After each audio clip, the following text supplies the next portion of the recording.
Hi, I'm Travis Brown, and today I'm going to tell you about the political similarities between America and ancient Rome.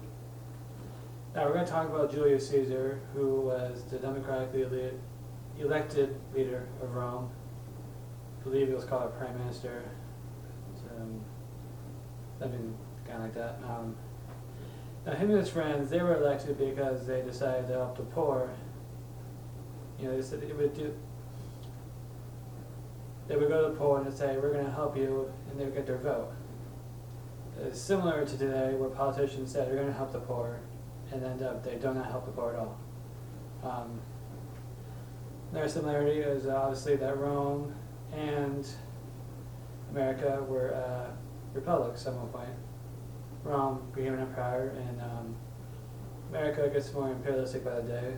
Let's get more into that later.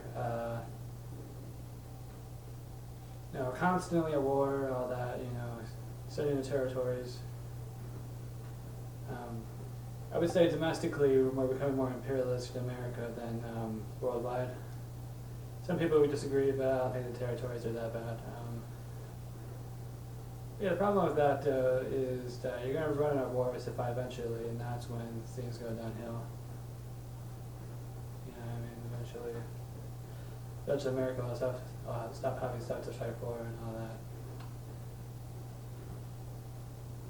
So it was so weird though, because we started out more like the democracy of Athens, very shining and free country, very a lot of intellectual thoughts. Now coming Rome towards the end of the empire, a lot quicker pace than Rome did, which took thousands of years. And what destroyed the Roman Empire was the economy, believe it or not. That happens more often than you think.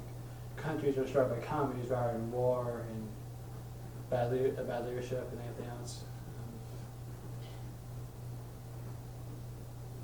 The economy is pretty good right now. It's a little overstimulated. COVID really fucks things up for the economy, so it kind of gives me like scares, kind of like the Great Depression. Overstimulated economy. There's a downside because of COVID. I feel like people are spending a lot. of money on stuff lately, which is weird because technically we shouldn't necessarily have the money for it.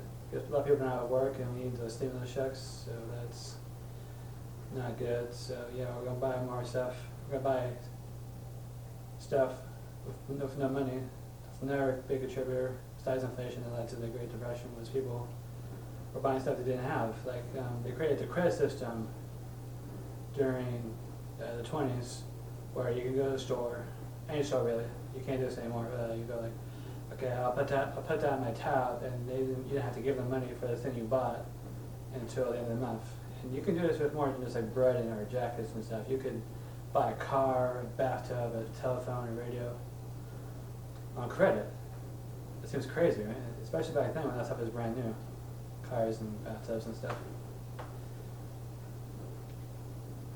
So that's why no one does credit anymore, because people can't be trusted not to pay people back. So that's nice.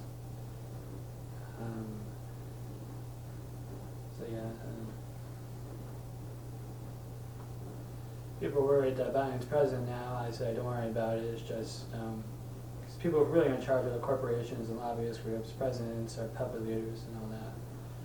So don't worry about that too much. He's fucking up just as badly as everybody wants him to. Lobbyists and corporations and stuff, so. Trump wasn't that bad. He decided to shut his mouth at the time, which he didn't, so that's new. So you keep talking and you offend people. He dropped the ball several errors domestically, and that's what kind of tanked his re-election. Kind of dropped the ball on the COVID and police brutality thing, so that's news.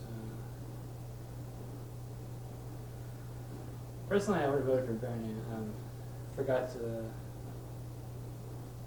vote for him the last time, so that's great. Bernie Sanders would have been your president. That's probably what we think, Socialist policies would work good to a certain degree, and people don't really buy that.